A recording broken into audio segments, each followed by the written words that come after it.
ሰላም የመጽሐፍት ዓለም ቤተሰቦቻችን እንደምን ሰነበታችሁ? አማኑኤል አሻግሬ ነኝ።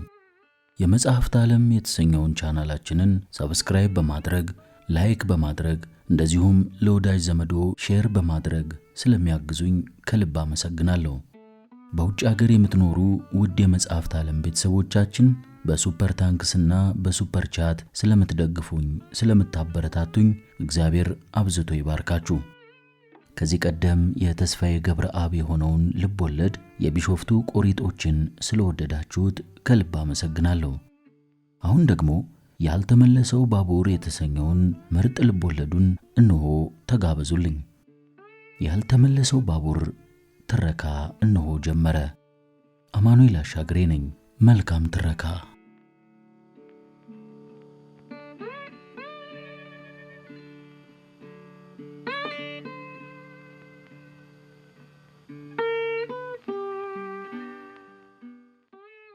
ያልተመለሰው ባቡር ልቦለድ ተስፋዬ ገብረአብ እንደጻፈው የመጀመሪያ እትም 1988 ዓመተ ምህረት ክፍል 2።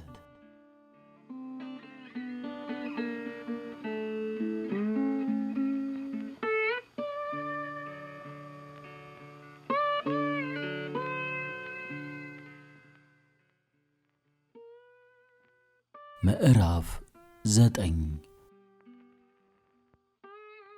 ኦተራይ የመስመር ቁጥር 101 የአዲስ አበባውን ባቡር ጣቢያ ለቀቀ።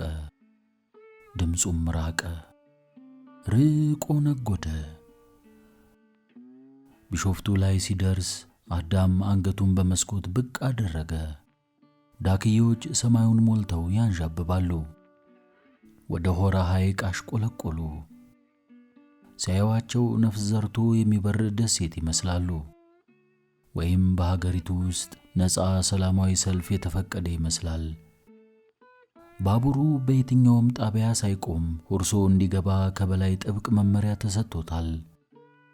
ሶስተኛውና አራተኛው ፍርጎ ውስጥ ጭፍራ ተሰማ የክፍለ ሀገር ምልምሎች ናቸው።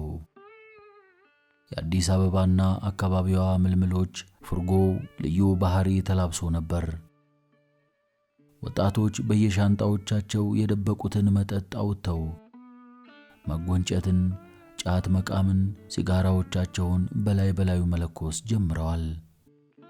ሲጠጣ እንዳደረ የሚታወቅበት አንድ ማጅራታምና መልከ መልካም ወጣት በዙሪያው ላሉት ንግግር አሰማ።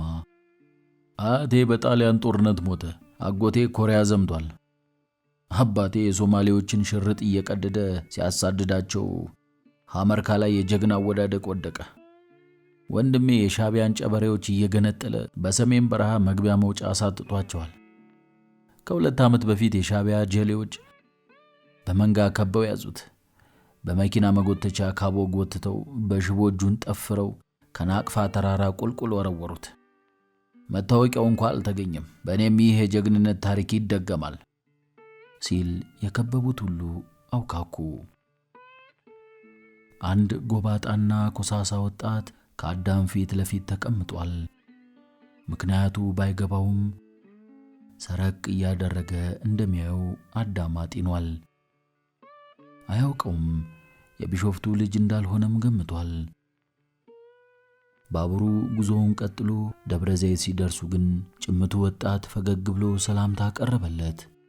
እንደምን አለህ አዳም ኦማር፣ ረሳህ መሰል ሲለው አዳም ግር ያለው የተዘረጋለትን እጅ ጨበጠ። ይቅርታ ዘነጋው። አንድ ጊዜ ደብድበኝ ነበር። መቼም በቡጤ ምንም አላስተረፍከኝም። የወጋ ቢረሳ የተወጋ ይረሳም የሚባለው ለካ እውነት ኖሯል። እኔ አንተን ደብድቤ ብሎ አዳም በመገረም ሳቀ። በጭራሽ መልኩ ትዝ አላለውም። በዚህ ላይ ልጁ ኮሳሳ ቢጤ ነው። ይህ ሊሞት አንድ ሐሙስ የቀረውን ሰው ሊደበድብ የሚችልበትን ምክንያት አልመጣልህ አለው። አልደገምከኝም አለ ተናጋሪው ኮሳሳው ሰውዬ። አንዴ ሰነዘርክ፣ መንጋጭላይን አገኘው፣ ተዘረርኩ። ለመነሳት የዱከም ልጆች እርዳታ አስፈለገኝ። አዳም አስታወሰው። አስታውሶም በመደነቅ ጮሆ ሳቀ።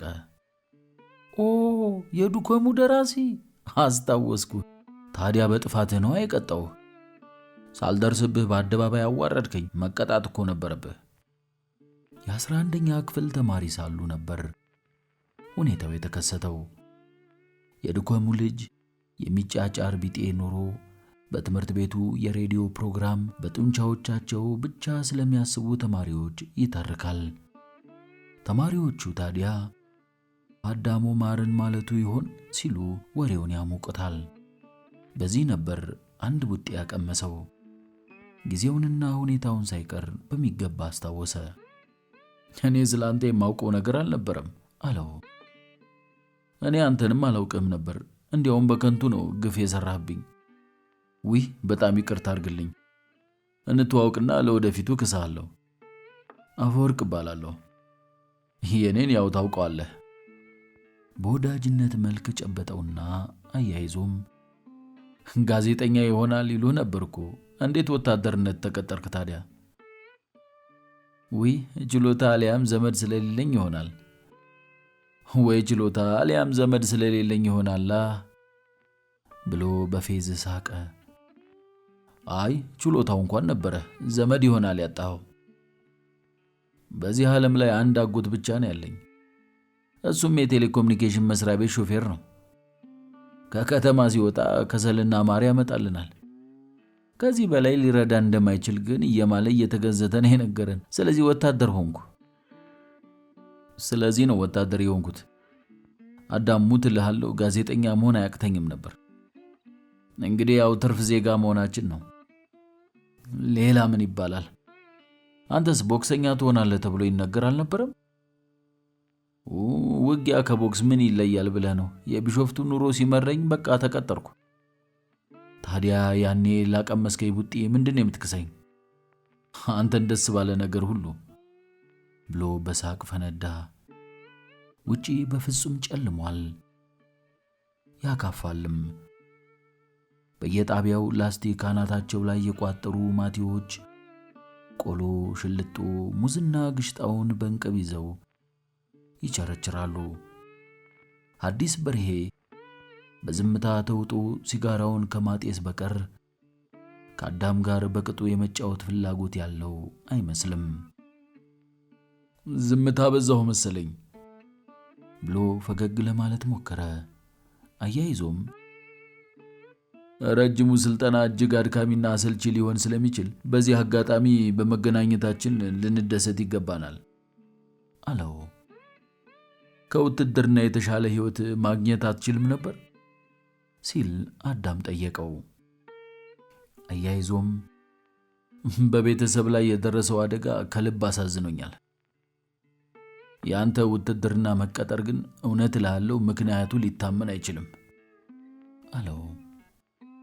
ሐዲስ ያለቀ ሲጋራውን በመስኮት ወርውሮ ሌላ ለኮሰ። ፊቱ ሳምባ መምሰሉን አዳም አስተውሏል። ቢሆንም ለጠየቀው ጥያቄ መልስ ማግኘት ፈልጓል። በእርግጥ ያልገለጽኩልህ ጉዳይ አለ ሲል ጀመረ። አያስፈልግህም ብዬ ነው፣ ግን ይህንን ያህል አጥብቀህ ከጠየቀኝና ማወቅ ከፈለግ ግን እነግርሃለሁ ካለው በኋላ ሐዲስ አባቱ የተገደሉበትን ምክንያትና እናቱም በመርዝ ተገለዋል ስለሚባለው የመንደሩ ሐሜት በዝርዝር አጫወተው። አዳም በመገረም ሲያዳምጥ ቆየና ከፍተኛ ባለስልጣኖች ይህንን ወንጀል ይፈጽማሉ ሲል ጮኸ። ሐዲስ ድምፁን ዝቅ አድርጎ ይህችማ ምን አላት አለው። የሕዝብ ደህንነት ጽሕፈት ቤት ምን ይሰራል? ምን አሳቀ? ጉዳይ ፈጻሚው የሕዝብ ደህንነት ጽሕፈት ቤት መሆኑን አለማወቅህ ነዋ። ከልብ ነው ግን? ያደከው ገደል ግቡ ጠጅ ቤትና አርመን ሰፈር በመሆኑ ብዙ ነገር ላታውቅ ትችላለህ። ባለስልጣኖቻችን ሚስት ከመንጠቅ ጀምረው የማይፈጽሙት ግፍ የላቸውም። ገንዘብና መብትህን እንዳሻቸው ይነጥቋል። የማይነጥቁ ነገር ቢኖር ድህነትህን ብቻ ነው። መንግስቱ ኃይለማርያም ይህንን ያውቃል ሲል አዳም አፈጠጠ።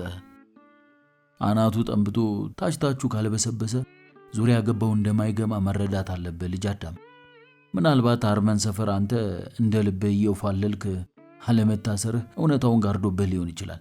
አንተን አጥርጥሶ ስጥ እንደበላ የመንደር አህያ ነው ሊቆጥርህ የሚችሉት። የሰደብኩህ ግን እንዳይመስል አዳም፣ አንተ ለነሱ ምንም አልነበርክም። የዱር ቁልቋል እየበላ የምትኖርን ሰው ማን ነው ሰው ብሎ ሊያስታውስህ የሚችለው? እውነታው ሌላ ነው። ምናልባት መኮንን ሆነ ሰው መሆን ስትጀምር ብዙ ጉድ ታስተውል ይሆናል። እኔ ምንም አላውቅም አዳም። የሱዳን ስደት ያሳወቀችኝን ጥቂት ግንዛቤን ነው ያጫወትኩህ። ሌላውን ሁሉ እንተውና በአንተና በእኔ ዕድሜ ስለ ቀይ ሽብር ምን ያህል እናውቃለን? ምንም። የሆነ ሆኖ ከዚህ በላይ ብዙ መነጋገር የለብንም አለው አዲስ ከጎኑ ተቀምጦ ጆሮውን የጣለውን ጠይም ቁንጥንጥ ወጣት እንደዋዛ እየተመለከተ። ለምን እንደገባህ እኮ እስካሁን አልገለጽክልኝም አለው አዳም። ሽሽት ብቻ ነው። እመነኝ አዳም፣ እኔንም ስለሚከታተሉኝ እንደ እናትና አባቴ እንዳያጠፉኝ ሸሽቼ ነው እኔ የተመዘገብኩት። ለጊዜው መደበቅ አለብኝ። ልጅ አዳም፣ ይሄ አደጋ መኖሩን ባውቅ ኖሮ እግሬን ከሱዳን አላነሳም ነበር። አሁን ግን ኦሮማይ።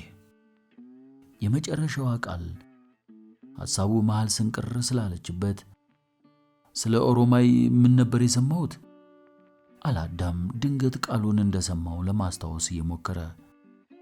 አዲስ እንደገና ከልቡ ሳቀ።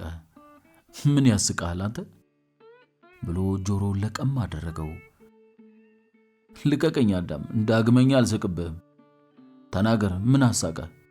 የአርመንን ሰፈር ሰዎች እየቀጠቀጥክ መኖር ይሻልህ ነበር አንተ።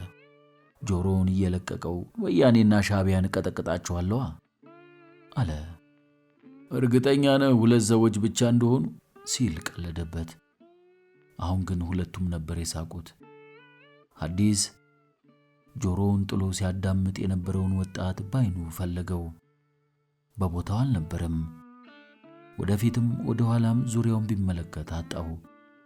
ክፉኛ ጠረጠረ። ሳር ቅጠሉ ሰላይ እንደሆነ ያውቃል።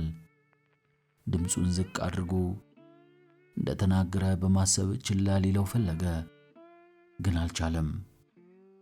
ስጋት ሲሸረሽረው ተሰማው።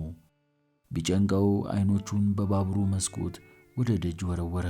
በጨለማው ውስጥ ተቀጣጥለው የሚጓዙትን ግመሎች የደበዘዘ ትርኢት ሲመለከትም እንቅልፍ አለው። እንግዲህ ሌሊቱን ሙሉ ልንጓዝ ነው ልጅ አዳም፣ ትንሽ ብናንቀላፋ ለነገው ይጠቅመናል ብሎ ከሻንጣው ጋቢ አውጥቶ ተከናነበ። ከመስኮቱ ላይም ደገፍ አለ። ባቡሩ ድልድዩን እያንቀጠቀጠ የግራ ቀኙን ዱር እየሰነጠቀና በእኒያ ሁለት ግዙፍ የግንባር መብራቶቹ የሌሊቱን አውሬዎች እያስበረገገ ነጎደ። ሲጨፍሩ የነበሩት ምልምሎች ሞጆ ላይ ጭፈራቸው ከከሰመ ወዲህ በጸጥታ ተውጠዋል። ባቡሩ ያንን ጥብቅ መመሪያ አልጣሰም፣ ጥሩምባውንም አልገታ። ወጣት ምልምል እጩ መኮንኖችን ይዣለሁ፣ ከትኩስ ኃይል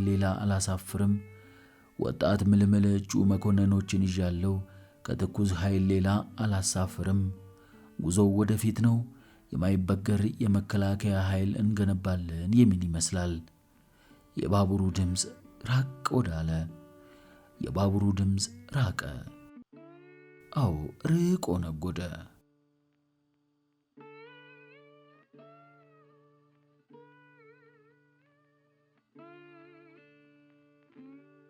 ምዕራፍ 10 አዲሶቹ ሰልጣኞች የሁርሶን ምድር ገና ከመርገጣቸው ቁጣ ነበር የተቀበላቸው።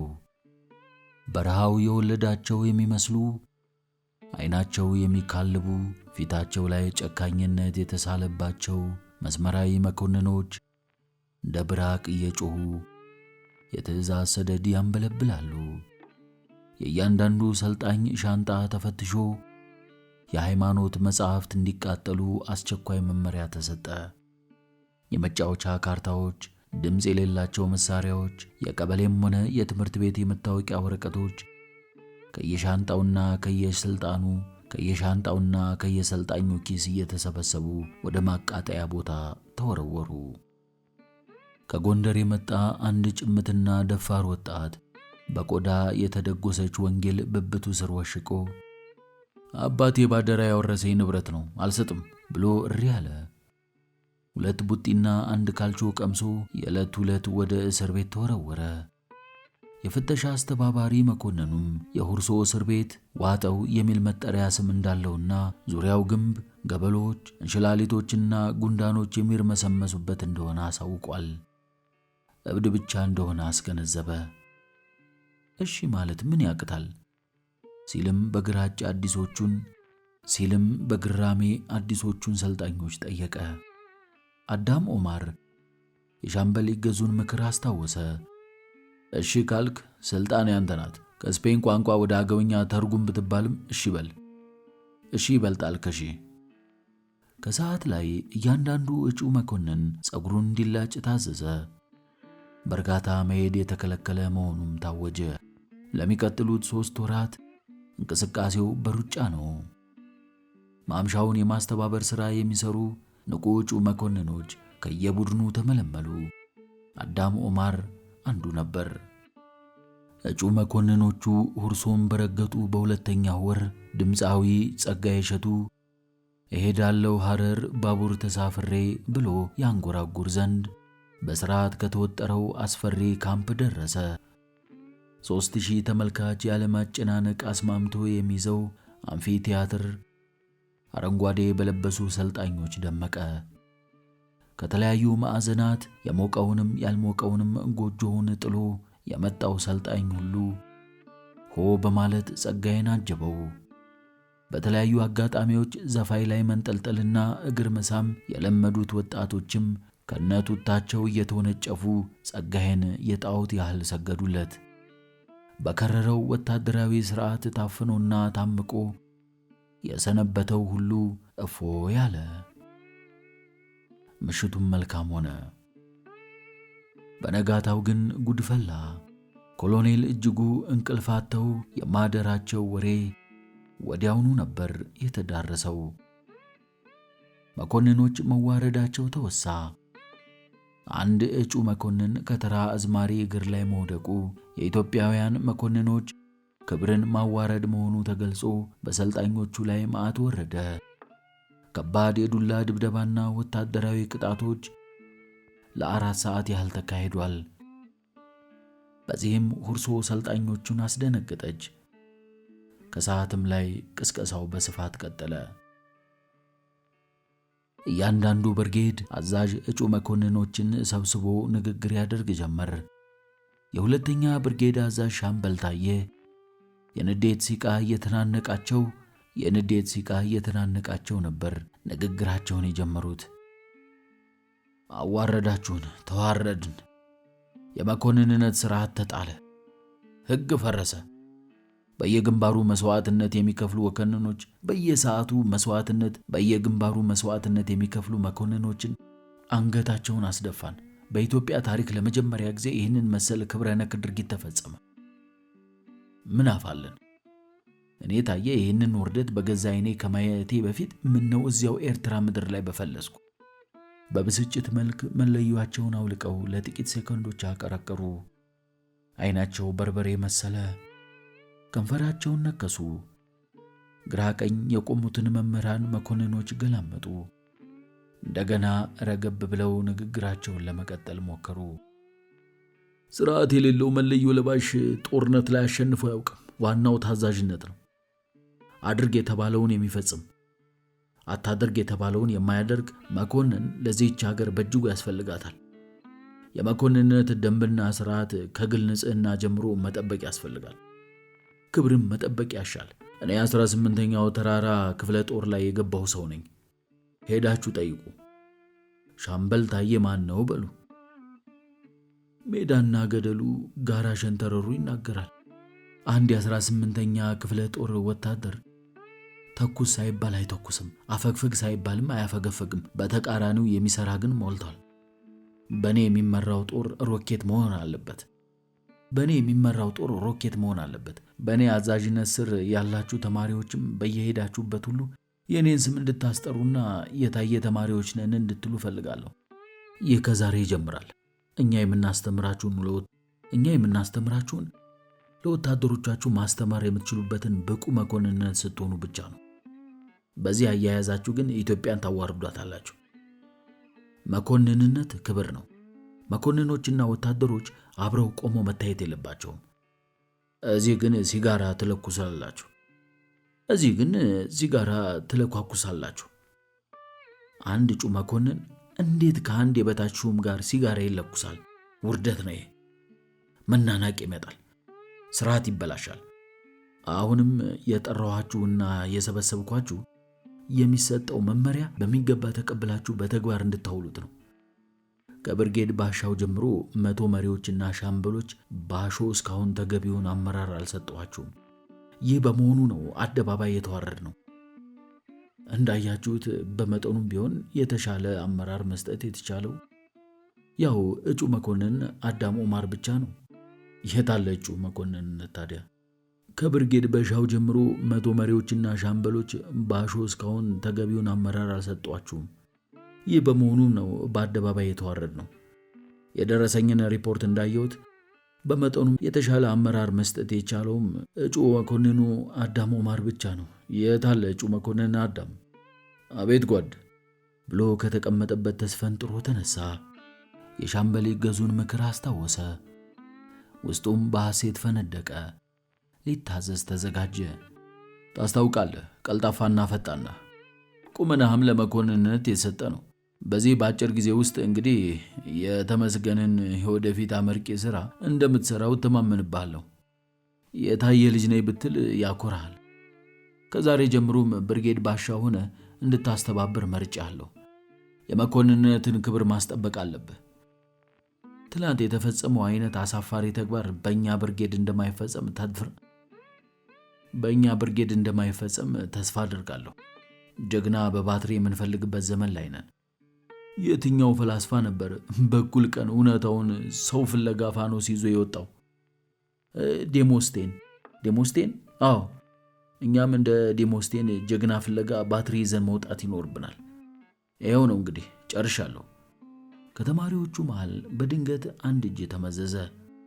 ምንድን ነው አሉት ሻምበል ታየ ከረር ባለ ድምፅ። ይቅርታ ተሳስቼ ነው ብሎ ተንበርክኮ እጁን ሰበሰበ። ተነስ! ሻምበል ታየ በቁጣ ጮኹ። ኮሳሰው አፈወርቅ ብድግ አለ። ያሰብከውን ተናገር። አይ ደሞስቴን ሲሉ ጊዜ ዲዮጋን ነው ለማለት ነው። ይቅርታ። አንተ እኔን የምታርመኝ? አረ ለማረም ሳይሆን ያው ሳላስበው። ዝጋ ክፍታፍ። የእንግዲህ ልጅ በዚያ ሾተ ላይ ናቸው። ወደ አዳም ኦማር ዞሩ። ብርጌድ ባሻ። አቤት ጓድ ብሎ ተስፈንጥሮ ተነሳ።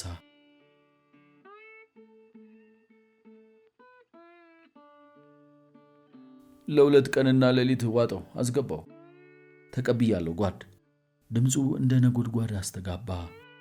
በብርጌዱ የአዳም ኦማር ዝና ከዳር ዳር በመዳረሱ መምህራን፣ መኮንኖች በአክብሮት ያነጋግሩት ጀመር። አዳምም ሰላምታ ከማቅረብ ወደ ኋላ አላለም። ንቁና አዛዥ እጩ መኮንን የሆነ አዳምም በወታደር ጫማው በሐሩሩ የነደደውን የሁርሶ መሬት እየነረተ ሰላምታ ከማቅረብ ወደ ኋላ አላለም። ንቁና አዛዥ እጩ መኮንን የሚል ሙገሳ ተደረገላት። የብርጌድ ባሻነቱን ኃላፊነት በተረከበ በሳምንቱ የብርጌዱ ወታደራዊ ደህንነት ኃላፊ ቢሮ ድረስ አስጠራው። የአመራር ችሎታህንና ታማኝነትህን ሰምቻለሁ። በአንዳንድ ጉዳዮች ላይ እንድንነጋገር ስለፈለግኩ ነው ያስጠራው። ከአዲስ በርሄ ጋር ያላችሁ ትውውቅ እንዴት ያለ ነው? አዲስ የቀድሞ ጓደኛዬ ነው። ቢሾፍቱ አንድ ላይ ነበርን ሲል ፈጠን ብሎ መለሰ። ትቀርበዋለህ? በጣም ከኔ ሌላ ወዳጅ የለውም ማለት ይቻላል እኮ።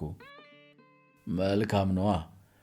ለፓርቲያችንና ለመንግስት ይህንን ታማኝነት የምታረጋግጥባት ደቂቃ ደረሰች። አገራችን ኢትዮጵያ ከባድ ፈተና ላይ ትገኛለች። አንዳንድ ከሃዲዎች የአረብ ቅጥረኞች ሆነው የማስፈጸሚያ መሳሪያ ሆነው የገዛ እናታቸውን ጡት እየነከሱ ነው። የአባይን ውሃ በውስኪ ሊለውጡ መኖሪያ ቪላቸውን ከነፋሻ ደሴቶች ላይ ገንብተው ዓለማቸውን ሲቀጩ ዳር ድንበራችንን እየደፈሩት ነው። መሃሉን ዳር እያደረጉት ነው። ለሶማሊያ ሳንበገር በእነዚህ ትኋኖች የተደፈርነው ውስጣችን ተሰግስገው ሚስጥራችንን ስለሚያልቡ ብቻ ነው። ሐዲስ በርሄ የተባለውም ልጅ የወያኔ ሰላይ መሆኑን ደርሰንበታል። ወደ እስር ቤት ከመወሰዱ በፊትም ጠጋ ብለህ ውትድርና የገባበትን ምክንያት እንድትጠይቀውና እንድታውጣጣው ፈልጋለሁ። በተለይ ከነማን ጋር ግንኙነት እንዳለው በሚገባ ማወቅ ያስፈልጋል። ይህ መስዋዕትነትን የሚጠይቅ አብዮታዊ ግዴታ ነው። አዳም ኦማር በድንጋጤ አፉ ደረቀ፣ የልቡ ምትም ጨመረ። ሐዲስ በርሄን ያውቀዋል፣ ሚስጥሩንም አጫውቶታል። በደረሰበት በደልም በእጅጉ ተነክቷል፣ አምኖታልም። ቁና አየር ተነፈሰ። ምን አስተያየት አለ? ደህንነቱ በጎርናና ድምፅ አፋጠጠው። ስለ ሐዲስ በርሄ ሁሉንም ነገር የማወቅ ይመስለኛል። የወያኔ ሰላይ ሊሆን አይችልም። የረሳችሁት መረጃ ስህተት፣ ለእናንተ የደረሳችሁ መረጃ ስህተት እንዳይሆን የሚል አስተያየት በቅንነት ሰጠ። እሱን ለእኛ ተወው፣ ይሄ የእኛ ጉዳይ ነው። ይህንን ሥራ አንተ ከእኛ በላይ ልታውቀው አትችልም። እባክህ፣ ጥርሳችንን የነቀልንበት ሙያ ነው። የሐዲስ ወያኔነት ግልጽነት ነው። በቂ መረጃም አለን። ሰንሰለቱን ነው ማወቅ የምንሻው።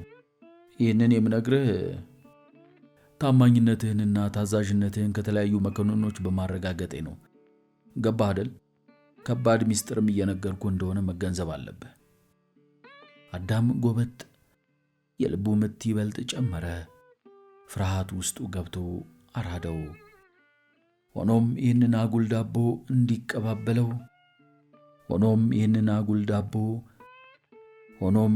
አጉል ዱብዳ ሊቀበለው አልቻለም። ተናነቀው። በሐዲስ በርሄ ላይ ያንዣበበው አደጋ ታየው። የውርሶ መምህራን መኮንኖች በእሱ ላይ ያሳደሩትን እምነት ተጠቅሞ ሐዲስ በርሄን ለማዳን ፈለገ። በሐዲስ ላይ የደረሰውን በደል መኮንኖቹ ቢሰሙ አይጨክኑባትም ሲልም ተስፋ አደረገ። ሐዲስ ቤተሰቡ ላይ ስለደረሰው አደጋ በዝርዝር አጫውቶኛል ሲል ጀመረ። በዚያ በጣም ሞራሉ ተነክቷል። አዲስ አበባ መቀመጥ ያልቻለውም ደህንነቶች ስለሚከታተሉ እንደሆነ ማንም ሰው ሳይቀር ይረዳዋል። ምኞቱ ግን ሰላማዊ ሕይወት መኖር ነው። ሻለቃ ፋንታውን የሚባል መኮንንና ጓድ አስፋው የተባሉ አለቃው ወላጆቹን አሳጥተውታል። ንብረታቸውን ሁሉ እንዲወርስ አድርገዋል። እኔ እስከማውቀው ድረስ ሐዲስ ቅን ነው። ወደ ውትድርና የገባውም ከአደጋ ሸሽቶ እንጂ ከቶ ሌላ ምክንያት እንደሌለኝ ላረጋግጥላችሁ እችላለሁ። አዳም ሲል የደህንነት ኃላፊው አንባረቀ። አቤት ጓድ፣ ስለማን እንደምትናገር ታውቃለህ? አላውቅም ጓድ፣ ከሚገባህ በላይ ማወቅህን ተገንዝበሃል። አልተገነዘብኩም ጓዴ። የለፈፍከው እንደሚያስገድልህ ታውቃለህ? አላውቅም ጓድ። የቄራ ኩስ ነህ፣ ገባህ? እሺ ጓድ፣ ወደፊት ደግመን ልንጠራህ ወይንም የተለየ መመሪያ ልንሰጥ እንችላለን። ዛሬ የተነጋገርነው ግን ወደ ሌሎች ሰዎች ጆሮ መድረስ የለበትም። ይሄ ወሬ ቢሾል በጦሩ ትወጋበታለህ። ለሱ መከራከር ሳይሆን እጩ መኮንን አዳም ጨርሻለሁ፣ እጩ መኮንን አዳም እኔ ጨርሻለሁ ብሎ አንባረቀበት። ተነስቶ ወጣ። በደመ ነፍስ ነበር የሚራመደው። ጀርባውንም ስላላመነ ዘወትር እያለ የደህንነቱን ሰውዬ ቢሮ ይመለከት ነበር። እሺ ማለት እንደነበረበት አስታወሰ። እሺ ካልክ ስልጣን ያንተ ናት ብሎታል ሻምበል ይገዙ። ሐዲስን ያለ ወንጀሉ መወንጀል ነበረብኝ ሲል ራሱን ጠየቀ። ለቀጠጠው፣ ሰቀጠጠው። ምስኪን ሐዲስ የወያኔ ሰላይ ሊሆን? አዳም ስሜቱ ተነካ። ሊሆን አይችልም ሲል ራሱን ለማሳመን ጣረ። ከተመለጠበት ሐሳብ የመነጠቀው አንድ ጉዳይ ድምፅ ነበር። እጩ መኮንን አዳም ኦማር። አቤት ጓድ ብሎ ቀኝ እግሩን ወደ ላይ አንስቶ ከመሬት ገጠገጠው። የካርታ መምህሩ ነበሩ። ነቃ ብለህ እንድትሄድ አትፈልግም እንዴ? ፈዛዛ። እሺ ጓድ። እጁን ግራና ቀኝ የወዘወዘ መንገዱን ቀጠለ። ነቃ ብለህ አትሄድም እንዴ ፈዛዛ? እሺ ጓድ። እጁን ግራ ቀኝ ያወዛወዘ መንገዱን ቀጠለ።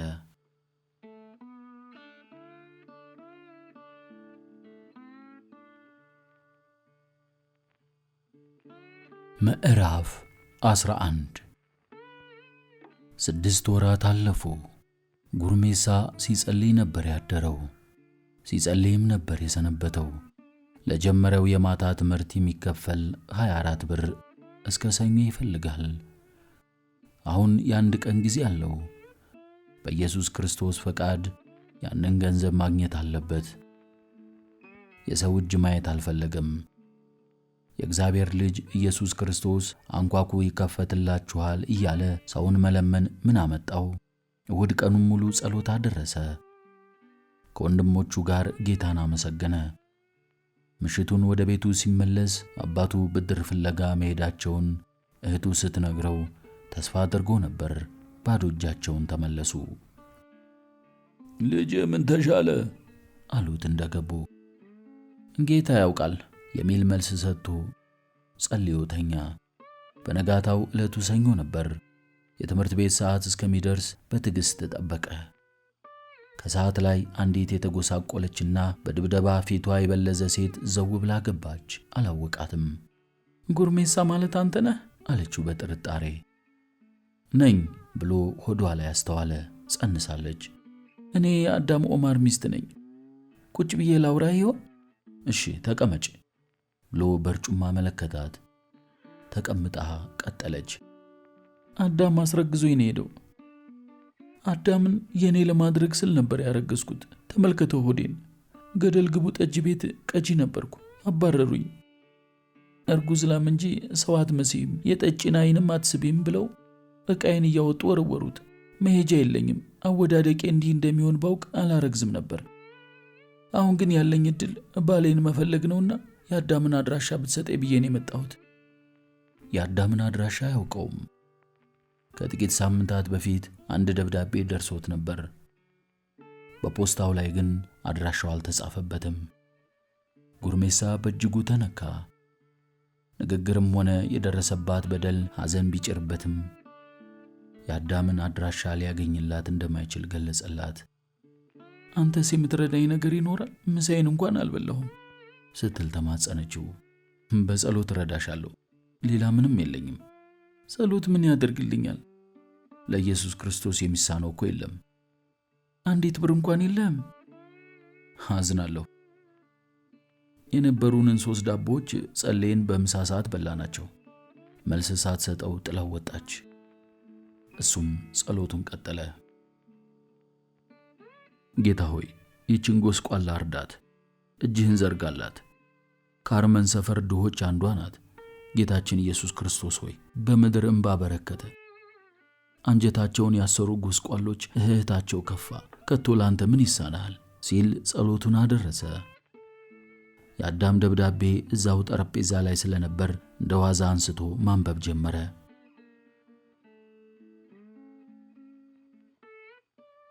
ሃይማኖተኛው ጉርሜሳ እንደምን አለ? ከጸሎት ጊዜ ቀንሰ ደብዳቤን እንደምታነበው ተስፋ አደርጋለሁ። ወደፊት ይህንን ሃይማኖት የሚባል ዝባዝንኬ ትተህ ጥሩ ሾፌር ወይንም ጥሩ የሆቴል አስተናጋጅ እንድትሆን እመክርሃለሁ። እኔ እንግዲህ የሀገሪቱ መኮንን እየሆንኩኝ ነው። መኮንንነት በጸሎት አይገኝም። እንደ ወርቅ በእሳት ተፈትነው የሚያገኙት ታላቅ ሙያ ነው። በምሳሌ ላስረዳህና አንተ የምትጸልይባትን ቦታ ካርታ ላይ ደምሬ ቀንሼ ቁጭ ላደርግልህ እችላለሁ። ይሄው ነው። ሁርሶ አርመን ሰፈርን አይምሰልህ። ዘና ብለህ እንደምታጣጥመው ጠጅ ቀዝቃዛ ውሃ ከተገኘ ዓለም ነው። ሁርሶ ላይ አረንጓዴ ቅጠል ከማግኘት አረንጓዴ ለባሽ ማየት ይቀላል። እሱም አይቆይም፣ ይወይባል። ጠጉራችንን ተላጭተን የስድብ ዶፍ መጠጣቱን ለምደነዋል። መምህራኑ እኛን ለመግራት ሽር ጉድ እያሉ ነው። የመቶ አለቃ ብዙነህ ጭካኔማ ባይነሳ ይሻላል። ከትላንት ወዲያ አንድ ጓደኛችን ትቢት ቢጤ ሞካክሮት ነበር። ተቀለደበት። የት ነው አገርህ ሲሉ የመቶ አለቃ ብዙነህ ጠየቁት። አዲስ አበባ ይላል። ለዚህ ነዋ ልብህ ያበጠው አራዳ ነኝ ማለትህ ነዋ እያሉ በዱላ አገላበጡት። ወታደር መሆንህን የረሳኸው ለዚህ ነዋ ፒያሳ ያለህ መሰለህ? ይህ ካምፕ ደረትህን የምትገለብጥበት የካዛንቺስ መጨፈሪያ ቤት አምሰለህ። የኔ ቆንጆ የኔ ሽሙንሙን እያሉ እንደ እባብ ቀጠቀጡት። መቼ በዚህ አብቅተው። ይህ እኮ ሁርሶ ነው። ሁርሶ ማለት ደግሞ የምድጃ እሳት ነው። ገባህ? ለዚህማ ጥሩ መድኃኒት አለውልህ። ማስተንፈሱንማ እናውቅበታለን። የጎበጠው ተቃንቶ የሻከረው ተሞርዶ ለስልሶና ታሽቶ የታሸው ተወልውሎ በየተራ በሚወጣበት ካምፕ ውስጥ እንዳለ በተግባር አሳይሃለሁ ብለው እንዳይሞት እንዳይሽር አድርገው ቀጠቀጡት። እስካሁን ከሆስፒታል አልወጣም። ስልጠናው ከባድ ነው ወዳጄ። መብት የሚባል ነገር አይታወቅም። የምትገዛውን የፎጣ ቀለም አይነት ሳይቀር የሚወስነው አለቃው ነው። ይሁን እንጂ ተስማምቶኛል። አርመን ሰፈር ውስጥ ከማውደልደል የተከበረ መኮንን መሆን በስንት ጣሙ ይሻላል። በተረፈ ሙዬ የምትባል የአርመን ሰፈር ወዳጄ ደብዳቤ ፈልጋ አንተ ዘንድ ትመጣ ይሆናል። ደብዳቤ እንዳልተጻፈላት ንገራት። ወደ ቡቡ ስለሆነች ያገኘቻትን ሳንቲም ሁሉ ለኔ ደብዳቤ በመጻፍ ማባከን የለባትም። የውትድርና ህይወትም አያስተማምንም። ነገ ልሙት ዛሬ ስለማላውቅ ህይወትም አያስተማምንም። ነገ ልሙት ዛሬ ሳላውቅ እሙዬን በተስፋ ማንጠልጠል አልሻም። በህይወት ካለው ማግባቴ መች ይቀራል። በልደና ክረም። ጉርሜሳ ጸሎቱን ቀጠለ።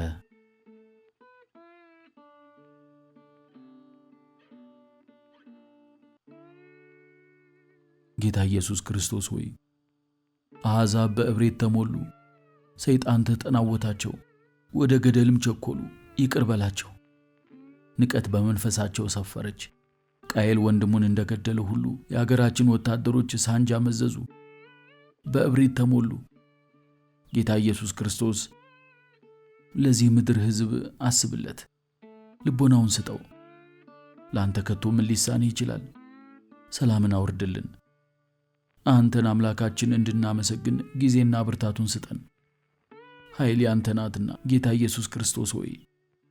አባቱ ከጸሎቱ አቋረጡት። ልጄ አንዴ ስማኝማ፣ ያ ወዳጅ ይህንን ስጠው አለኝ። እኔስ ሐሳብ ሆኖብኝ ነበር። ተመስገን፣ ለቃጅማው ጊዮርጊስ ይድረስ። ጉርሜሳ ቀና ሲል አባቱ 24 ብር በእጃቸው ይዘው ቆመው ነበር። አልተደነቀም። ፈገግ ብሎ ለአፍታ ፈጣሪውን ካመሰገነ በኋላ ልብሱን መቃየር ጀመረ። ቸገረኝ ብለህ ነግረው ነበር ሲል ጠየቁት። ማንን? ወዳጅህን። ማን እንደሰጠህም አላወቅክ አባባ? ቸኮል ነዋ፣ ሁሌ እዚህ የሚመጣው። አሃ ቸኮል ነው እንዴ ሰጠህ? ኧረ አልነገርኩትም፣ ለማንም አልተናገርኩም። ታዲያ እንዴት አውቆ ለክቶ አመጣልህ ልጄ? ኢየሱስ ክርስቶስ ነግሮት ነዋ። ለጌታ ምን ይሳነዋል ብለህ ነው? ልጄ እንዲያው አታታልለኝ፣ እኔ በእግዚአብሔር አምናለሁ። አንተ በምትለው መንገድ እንዲሆንልህ ብለህ አትፈታተነኝ። አሁን ማይሙት ለወዳጅ 24 ብር እንዲያመጣልህ አልነገርከውም? ኧረ እኔ ለማንም አላነሳውም ስልህ ለአንተ ብቻ ነው የነገርኩህ። አንተ ነግረው ከሆነ አላውቅም። ፈጣሪ ምን ይሳነዋል አባባ? ዓለምን ሰርቶታል፣ ሊያጠፋትም ይችላል እንላለን። ይህን ማድረግ ለቻለ 24 ብር ስላስፈለገኝ 24 ብር ቢልክልኝ ምን ያስደንቃል? ቸኮል ብዙ ጊዜ ይረዳኛል። ሆኖም 10ም 20ም እያደረገ ነው የሚሰጠኝ። ዛሬ 24 ብር ይዞ መጣ። በጌታ ኢየሱስ ክርስቶስ ካመንን በዚህ ልንደነቅ አይገባም። ችግሩ የእምነት ጉዳይ ነው። ልጄ አላምንህም። አሁን ማይሙት የትምህርት ቤት 24 ብር እንደቸገረህ ለወዳጅህ አልነገርከውም? ይሄ ጌታ የጠየቁትን እየላከ የሚሰጥ ከሆነማ መቼም ለዛሬ ራት የለንም አይደል? 30 ብለህ ብትጠይቅ አይሻልም ነበር? እንጃ ልጄ፣ አልመስልህ ብሎኛል። እየተፈታተንከኝ ነው። እኔ ውሎዬን ያልነገርኩት ሰው አልነበረም። እንግዲህ ወዳጅህ ተቸግሯል ብሎ አንዱ ነግሮት ይሆናል እንጂ መቼም። ጉርሜሳ ገንዘቡን ተቀብሏቸው ቀሪውን ከትምህርት ቤት መልስ እንደሚወያዩ ገልጾላቸው ወጣ። ኢየሱስ ክርስቶስንም እያመሰገነ ወደ ትምህርት ቤቱ ገሰገሰ።